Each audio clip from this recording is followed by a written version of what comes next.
मित्रों, यही गुरुदेव ने भी परिकल्पना की कि मनुष्य में देवत्व जगेगा, धरती पर स्वर्ग का अवतरण होगा। ये दो उद्देश्य को लेकर के भगवान ने एक महान मंगलमयी योजना बनाई, जिसे हम युग निर्माण योजना कहते हैं। और गुरुदेव को ये दायित्व सौंपा गया हिमालय के ऋषियों और महाकाल के द्वारा कि तुम इस युग निर्माण को धराधाम पर लेकर आओ। और उन्हें बहुत सारे ऋषियों का सहयोग, इसके लिए आशीर्वाद प्राप्त हुआ। जो भी कार्य होगा उसमें ऋषियों का योगदान होगा, प्रेरणा और प्रकाश और संरक्षण उनका प्राप्त होगा। योजना भगवान की रहेगी। पर गुरुदेव ने कहा, बेटे पुरुषार्थ हम आप दोनों को, सबको सत्पुरुषों को मिलकर करना पड़ेगा। और एक नारा हम लोग प्राय लगाया करते हैं, लक्ष्य हमारा युग। हम जो पीले कपड़े पहनकर खड़े हैं, इसका लक्ष्य क्या है? युग का निर्माण।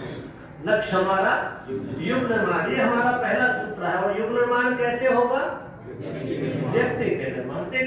सूत्रबद्ध, एक व्यवस्थित, क्रमबद्ध वैज्ञानिक विधि से गुरुदेव ने इस व्यवस्था को, इस योजना को रखा है।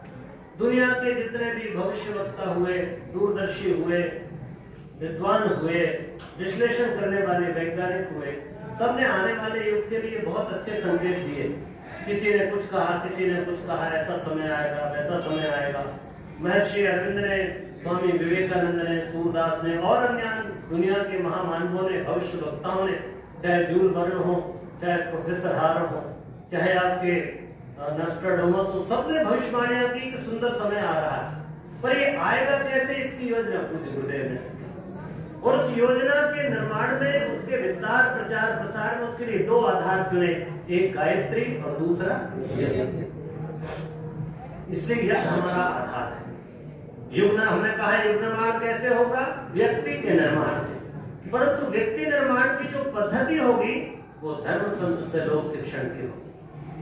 वो विद्यालयों में, महाविद्यालयों में, विश्वविद्यालयों में पढ़ाने वाला नहीं। मनुष्य कैसे बनेगा? तो मनुष्य को बनाने की जो विधा होगी, जो शिक्षण की पद्धति होगी, उसे गुरुदेव ने कहा ये धर्म तंत्र से लोक शिक्षण होगा।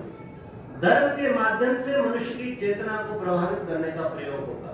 और ये प्रयोग इन दोनों हम देख रहे हैं, परम पूज्य गुरुदेव ने हम सबके बीच किया है। और उन्होंने धर्म तंत्र से लोक शिक्षण का माध्यम बनाया यज्ञ को। तो यज्ञ हमारे लिए युग निर्माण का माध्यम है। पहली बात स्पष्ट हुई कि यज्ञ हमारे लिए आयोजन नहीं है,